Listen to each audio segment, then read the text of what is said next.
बच्चों, कैसे हैं आप। उम्मीद करता हूं कि आप स्वस्थ और सुरक्षित होंगे।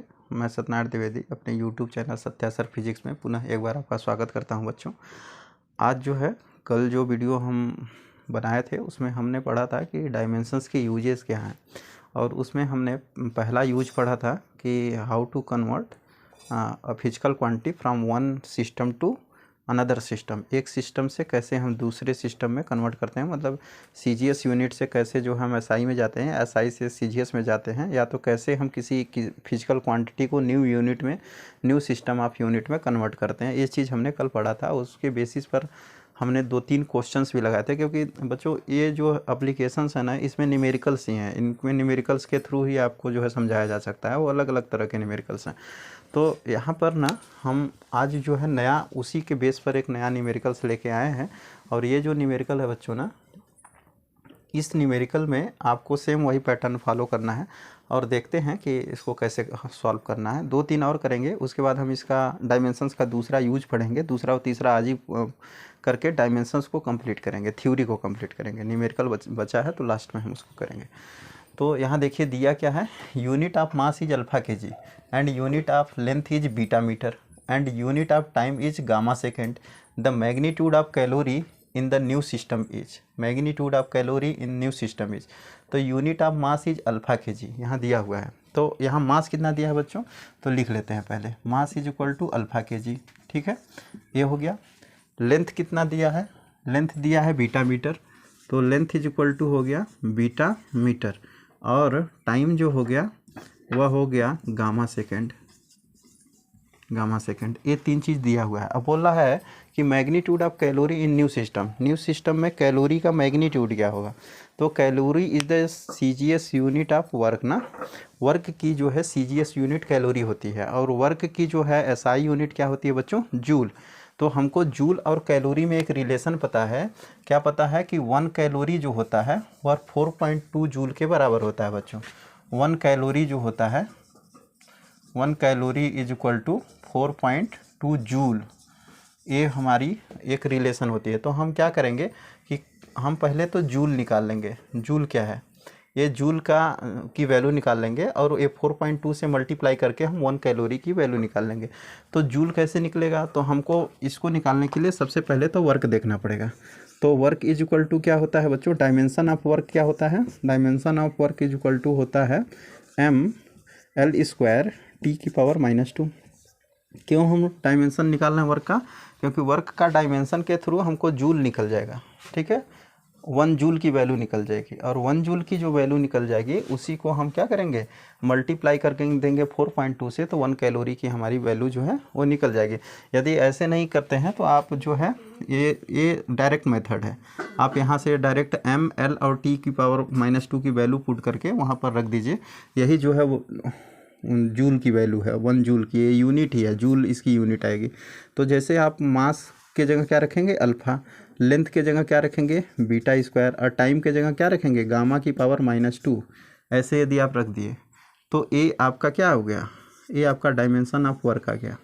और ये जो वर्क का डायमेंशन है, यहाँ से यदि आप इसकी यूनिट बनाएं तो 1 जूल बच्चों होता क्या है, 1 जूल क्या है, 1 जूल क्या है। तो यदि आप 1 जूल को डिफाइन करें तो W is equal to force into displacement. Force is equal to क्या होता है, mass into acceleration into displacement. तो मास को क्या लिखते हैं, kg, ठीक है। एक्सेलरेशन को मीटर पर सेकेंड, मीटर पर सेकेंड, इंटू डिस्प्लेसमेंट को भी क्या लिखते हैं, मीटर। तो ये क्या आ गया, एक्सेलरेशन मीटर पर सेकेंड स्क्वायर, यानी kg मीटर स्क्वायर पर सेकेंड स्क्वायर। यही तो है बच्चों जूल आपका, यही है आपका जूल।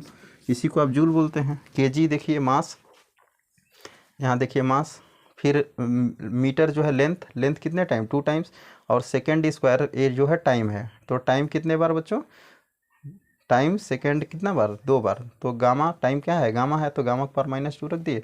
ये आ गया वर्क का, आपको ये डायमेंशन मिल गया। यही है 1 जूल का। अब इसमें यदि हम 4.2 से मल्टीप्लाई कर दें तो हमारा ये वैल्यू निकल जाएगा। तो 1 कैलोरी इज इक्वल टू क्या कर देंगे हम, 1 calorie is equal to 4.2 into joule, a unit, इस यूनिट के जगह हम इसका डायमेंशन पुट कर देंगे। क्या निकला, अल्फ़ा बीटा स्क्वायर और गामा की पावर क्या -2, और यही हमारा क्या हो गया यूनिट हो गया बच्चों, सॉरी यही हमारा यूनिट हो गया अल्फ़ा बीटा स्क्वायर गामा की पावर -2। पहला ऑप्शन जो है करेक्ट होगा बच्चों। इस तरह से नेक्स्ट क्वेश्चन देख। ओके बच्चों, यह हमारा सेकंड क्वेश्चन है। सेकंड क्वेश्चन में देखिए क्या कह रहा है, if the unit of force is 4 newton, force की यूनिट दे दी है, unit of length 4 metre and mass 1/4 kg, then new system, इन न्यू सिस्टम में फोर्स लेंथ मास दिया हुआ है, new unit of velocities, velocity की न्यू यूनिट क्या होगी, तो वेलोसिटी की न्यू यूनिट क्या होगी। आप इसका यहाँ पर सोल्यूशन करें बच्चों। पहले जो चीज़ दिया है इसको आप लिखें, क्या दिया है, unit of force, force is equal to क्या 4 न्यूटन दिया हुआ है, लेंथ कितना दिया है बच्चों 4 मीटर, तो लेंथ की जगह आप क्या लिख दीजिए 4 मीटर लिख दीजिए, और मास की जगह क्या लिख दीजिए 1/4 kg, ये चीज़ दिया हुआ है। अब बोला वेलोसिटी निकालिए कि वेलोसिटी क्या कितना आएगा इसमें, न्यू वेलोसिटी।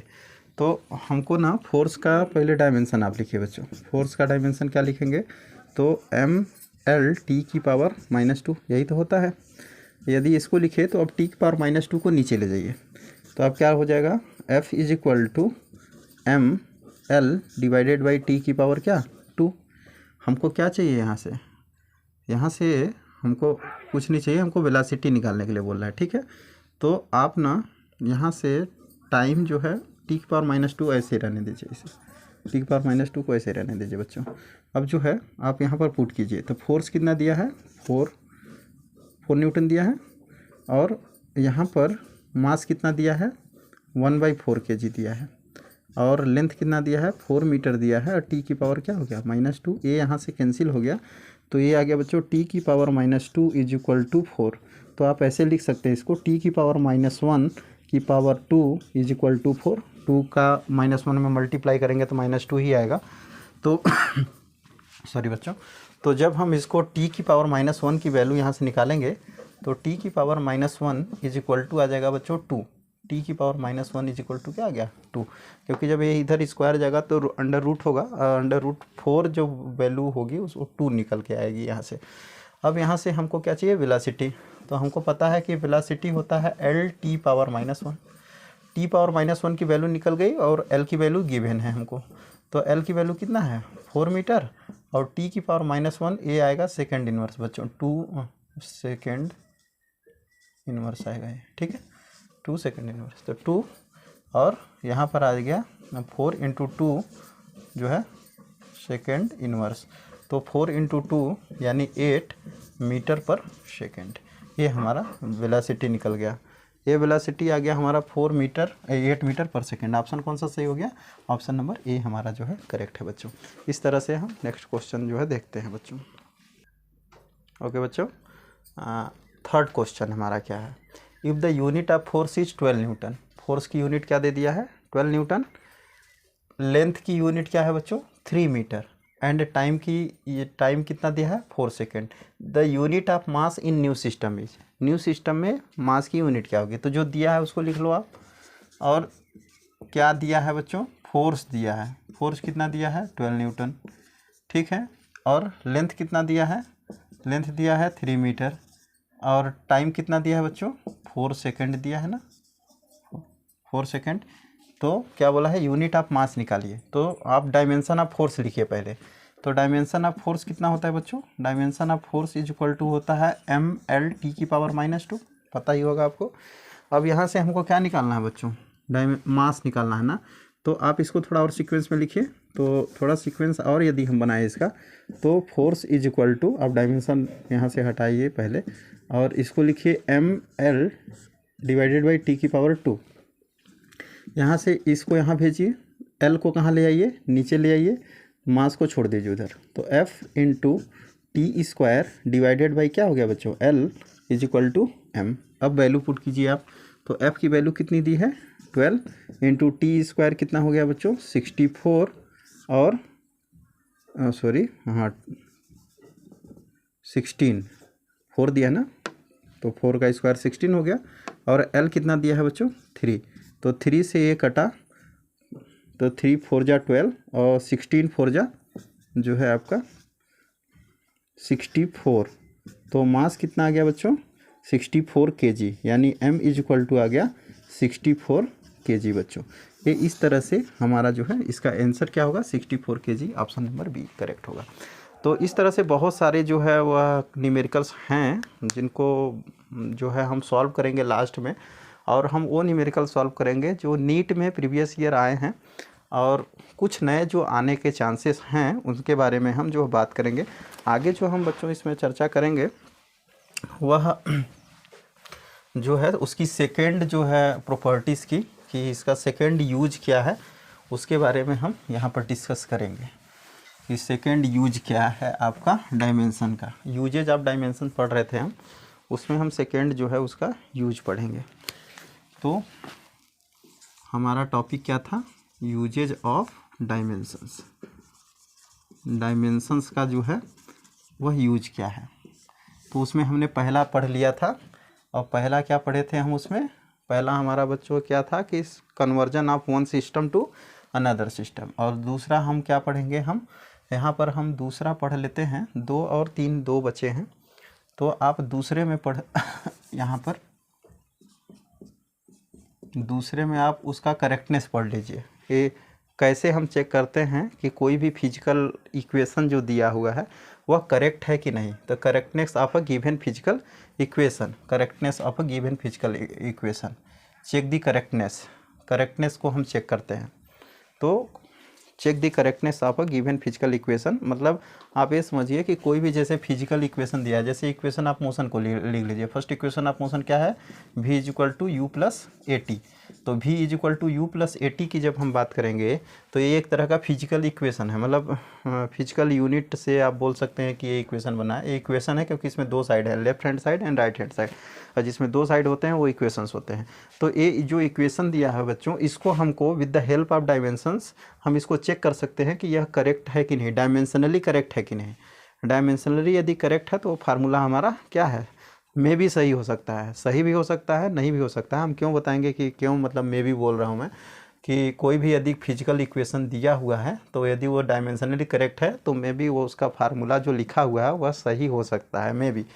ठीक है, तो इसको हम इसके करेक्टनेस चेक करते हैं कि जो है दिया हुआ फिजिकल इक्वेशन करेक्ट है कि नहीं। और उसको चेक करने का तरीका क्या है कि कोई भी फिजिकल इक्वेशन जो दिया हुआ है वह करेक्ट तभी होगा जब लेफ्ट हैंड साइड और राइट हैंड साइड के प्रत्येक टर्म्स का डायमेंशन इक्वल होगा। फिर से, लेफ्ट हैंड साइड और राइट हैंड साइड के प्रत्येक टर्म्स का डायमेंशन जो है वो इक्वल होगा।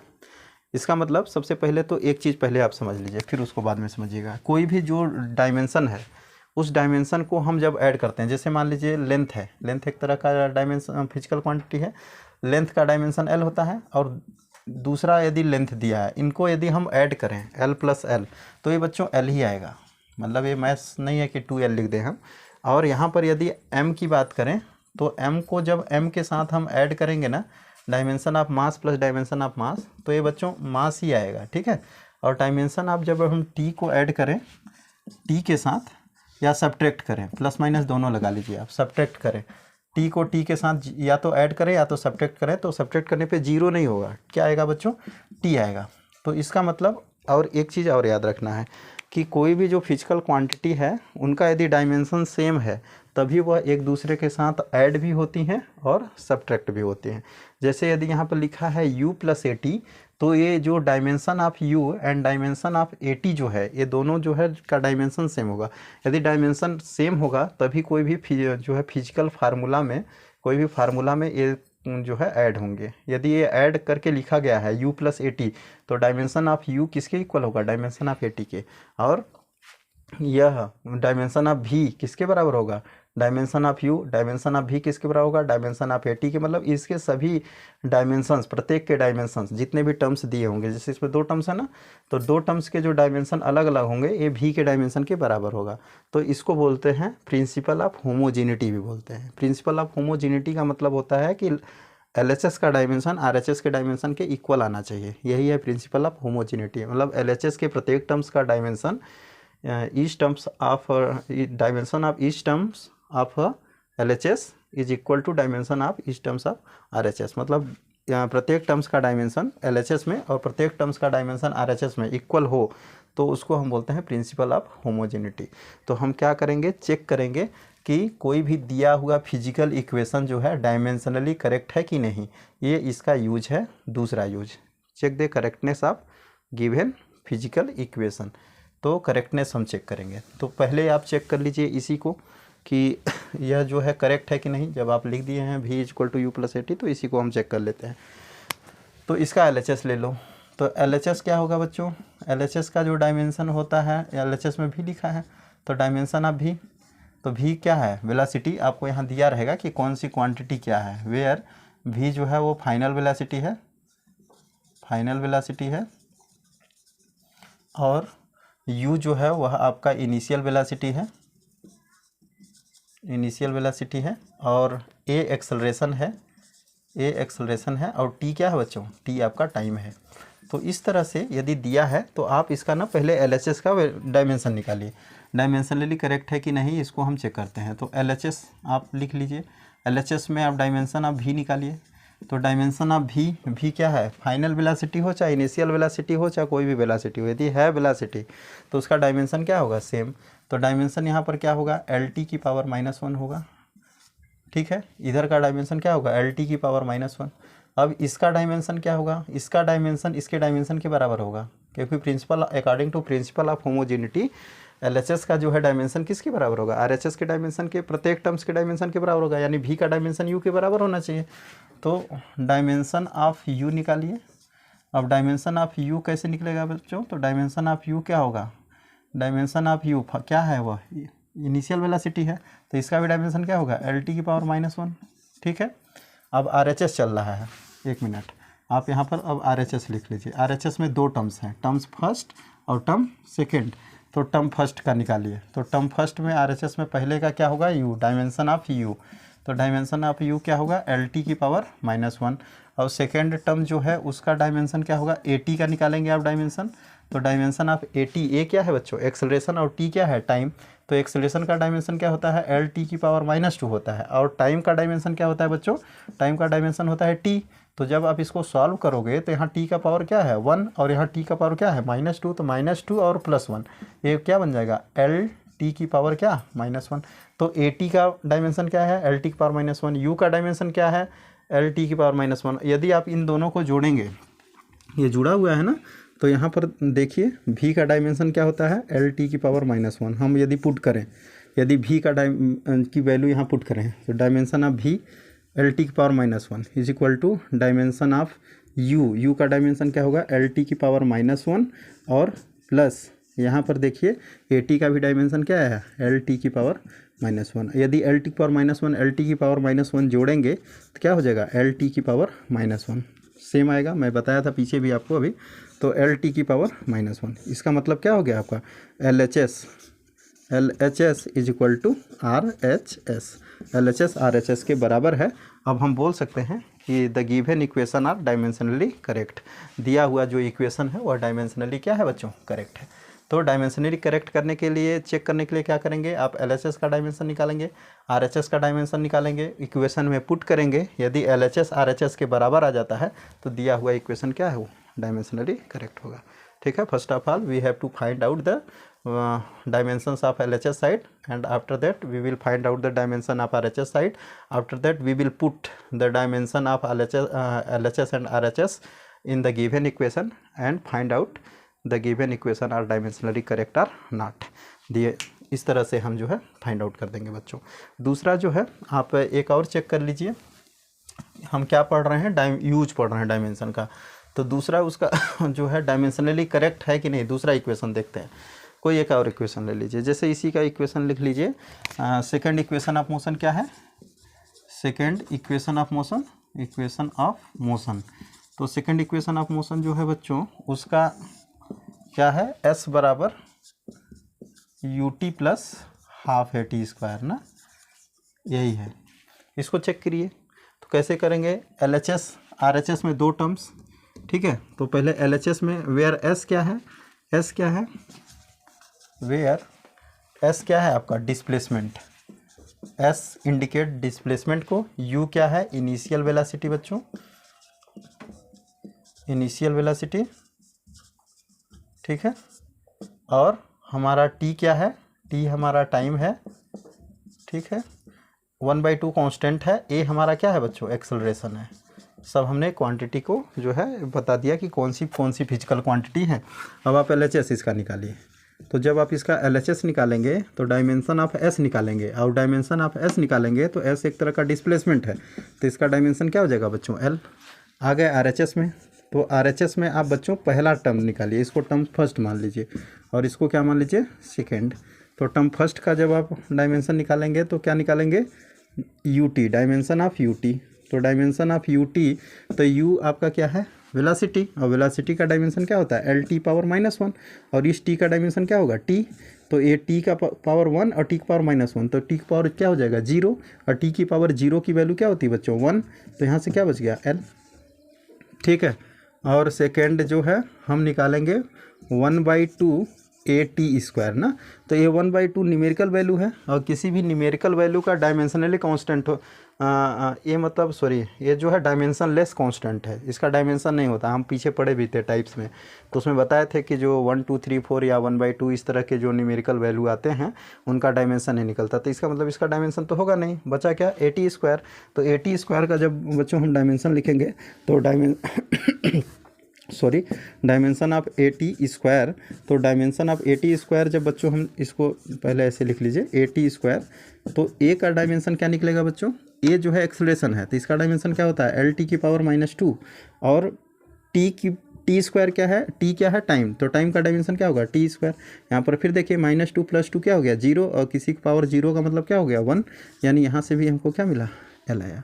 अब यदि आप पुट कर दिए एलएचएस और आरएचएस की वैल्यू इस इक्वेशन में तो आपको क्या मिलेगा डायमेंशन ऑफ एस क्या निकला एल, और इधर से डायमेंशन ऑफ यूटी क्या निकला एल, प्लस इधर से क्या हो गया ये भी आया क्या एल, और ए आपका क्या हो गया L = L + L क्या आएगा L, यानी RHS LHS = क्या बच्चों LHS = RHS आ गया बच्चों। तो इस तरह से हम बोल सकते हैं the given equation are dimensionally correct. अब बात ये आती है कि सर यहाँ पर जो 1/2 है यहाँ पर तब तो 3/2 भी हो जाएगा, तो ये सही हो जाएगा। तो यही इसका डीमेरिट है बच्चों कि ये न्यूमेरिकल वैल्यू का जो है वह डायमेंशन नहीं निकालता। अब जब न्यूमेरिकल वैल्यू का डायमेंशन नहीं निकालता तो यहाँ 1/2 के जगह आप 3/2 भी रख दोगे, 5/2 भी रख दोगे, तब पर भी यह डायमेंशनली तो करेक्ट हो जाएगा, लेकिन ये फिजिकली करेक्ट नहीं होगा। तो ये इसका एक डीमेरिट है, बहुत बड़ा डीमेरिट है कि मतलब कि यहाँ पर न्यूमेरिकल वैल्यू का जो डायमेंशंस न होने के कारण यहाँ पर कोई भी किसी भी फिजिकल इक्वेशन में यदि न्यूमेरिकल वैल्यू है तो वो कुछ भी हो सकता है इसका मतलब। तो यही इसका एक डीमेरिट माना जाता है। डीमेरिट में हम इसको पढ़ेंगे। तो इस तरह से आप जो है डायमेंशंस को निकाल सकते हैं। तो आप जो है बच्चों ये इस तरह से आप जो है निकालते रहिएगा, और हम जो है जब न्यूमेरिकल लगवाएंगे तो हम इसके और ज़्यादा जो है न्यूमेरिकल्स को सॉल्व करेंगे इसके बेसिस पर। और तीसरा जो है बच्चों वो है फार्मूला को ड्राइव करना, मतलब एक फार्मूला एक फिजिकल क्वांटिटी दूसरे पर डिपेंड कैसे है। जैसे हम बोल दें कि टाइम पीरियड डिपेंड है जो है लेंथ पर, और जो है acceleration due to gravity G पर डिपेंड करता है। तो बताइए कि इनके बीच में रिलेशन क्या है। तो टाइम पीरियड यदि लेंथ और एक्सेलरेशन ड्यू टू ग्रेविटी पर डिपेंड करता है तो इन दोनों में जो है वह रिलेशन बताइए कि ये इससे कैसे रिलेटेड है। तो हमको ये लिखना पड़ेगा कि जो है टाइम पीरियड लेंथ पर ए टाइम जो है, और ग्रेविटी पर जो है एक्सेलरेशन ड्यू टू ग्रेविटी पर जो है फंडामेंटल क्वांटिटी जो है वो बी टाइम्स इन्वॉल्व है। इस तरह से हमको लिखना पड़ेगा। अब इसमें जो है यहाँ पर इनका जो है डायमेंशन लिख दीजिए। तो टाइम पीरियड का डायमेंशन क्या होता है बच्चों MLT, M0 L0 T, और इधर आप एक प्रोपोर्शनल हटा के K लिख दीजिए, और यहाँ लेंथ का डायमेंशन क्या होगा M0 L0 और M0 L लिख दीजिए, और T⁻0 लिख दीजिए, और इसका पावर क्या लगा दीजिए A, और यहाँ पर G जो है यहाँ LT की पावर क्या हो गया -1, और इसका पावर क्या हो गया बच्चों B हो गया। इस तरह से जब आप सॉल्व करेंगे तो M0 L0 T और यहाँ हो गया K, और यहाँ हो गया M0 T0 तो रहेगा नहीं, तो यहाँ पर क्या बचा बच्चों, डायरेक्ट L की पावर आप A लिख दीजिए A, और यहाँ पर क्या हो जाएगा L की पावर B और T की पावर -B, इस तरह से। अब यदि आप इसको एक साथ ले लीजिए तो L की पावर क्या हो गया बच्चों, A + B होता है ना, पावर जुड़ जाता है, बेस सेम होता है तो, और T की पावर -B, और यहाँ पर क्या है M0 L0 T, ठीक है, इस तरह से। अब आप इक्वेशन आप जो है प्रिंसिपल ऑफ होमोजिनिटी लगा के L को L के इक्वल कर दीजिए, T को T के इक्वल कर दीजिए। तो जब L का पावर यहाँ क्या है A + B, तो A + B, इधर L का पावर क्या है बच्चों 0, तो A + B = क्या हो गया बच्चों 0, तो A बराबर क्या हो गया -B, ठीक है। और T का पावर -B जो दिया है इसका वैल्यू कितना आएगा 1, यानी B = क्या आ जाएगा बच्चों -1, तो B = -1 आया। और B की वैल्यू जब हम यहाँ -1 पुट करेंगे तो A की वैल्यू हमको क्या मिल जाएगी 1, A की वैल्यू 1 मिल जाएगी। तो इस तरह से जो है दिया हुआ है, तो मतलब ये हम एक बता रहे हैं, मतलब ऐसे एग्जांपल्स लिए थे। इसमें आप जो है जब न्यूमेरिकल कराने लगेंगे तो एक प्रोसेस है करने का। यदि बोल दिया कि T जो है L पर डिपेंड करता है, T जो है वह यहाँ पर गलत है बच्चों, यहाँ पर LT की पावर -2 होगा, तो यहाँ पर बच्चों जो हो जाएगा ये हो जाएगा -2B, यहाँ पर ये इस तरह से, ठीक है, T की पावर -2B हो जाएगा। LT की पावर -2 होता है बच्चों, यहाँ पर गलती से बाई मिस्टेक लिखाया, तो -2B ये हो गया। और जब आप इसको फिर से अच्छा इक्वेशन को सॉल्व कर लीजिए, तो L का पावर क्या हो गया A + B, और इधर L का पावर क्या 0, तो A = -B, पहला तो A रिलेशन मिल गया। दूसरा हो गया बच्चों -2B = 1, तो B = क्या आ गया -1/2, ये आ गया। अब B की वैल्यू -1/2 रखेंगे तो A की वैल्यू हमको क्या मिल जाएगी बच्चों 1/2 मिल जाएगी, A की वैल्यू 1/2। अब यदि हम इसको पुट कर दें A और B की वैल्यू, कहाँ पुट कर दें, इस इक्वेशन में पुट कर दें, तो हमको क्या मिल जाएगा बच्चों T = K L की पावर A, L की पावर A का मतलब क्या 1/2, एंड B की पावर G की पावर -1/2। यदि आप -1/2 को यदि ले जाना चाहते हैं इधर, तो K = L/G की पावर 1/2, L की पावर 1/2। यदि 1/2 को यदि आप हटाएं तो क्या लगेगा रूट, तो K और L/G, यानी T = 2π, K की वैल्यू हम रखेंगे 2π √L/G, यह हमारा एक फार्मूला हो गया। तो इस तरह से जो है हम कोई भी फार्मूला ड्राइव करते हैं, वो दिया रहता है कि यह क्वांटिटी इसके ऊपर डिपेंड है, तो आप जो है इसमें रिलेशन बताइए। तो T L पर डिपेंड था, T G पर डिपेंड था, तो इनमें रिलेशन क्या निकल गया T = 2π √L/G, ये हम फार्मूला निकाल दिए। तो इसके बारे में हम आगे जो है न्यूमेरिकल में पढ़ेंगे। आज के लिए इतना ही, thank you, have a nice day. आज आपका जो है डायमेंशंस जो है कंप्लीट हो गया बच्चों। कल जो है हम पढ़ेंगे ईरर, और ईरर में टाइप्स ऑफ ईरर पढ़ेंगे, उसमें इंस्ट्रूमेंट के कारण कैसे आता है, और जो है हम जानते नहीं हैं यदि कोई भी प्रैक्टिकल्स करने, तो उसके कारण जो ईरर्स आते हैं उनके टाइप्स हैं, उसके बारे में डिटेल चर्चा करेंगे। उसके बाद हमारे पास बचेगा स्क्रू गेज और वर्नियर कैलिपर्स, उसको डिटेल में पढ़ने के बाद हम न्यूमेरिकल्स पर जो है आएंगे। आज के लिए इतना ही, थैंक यू।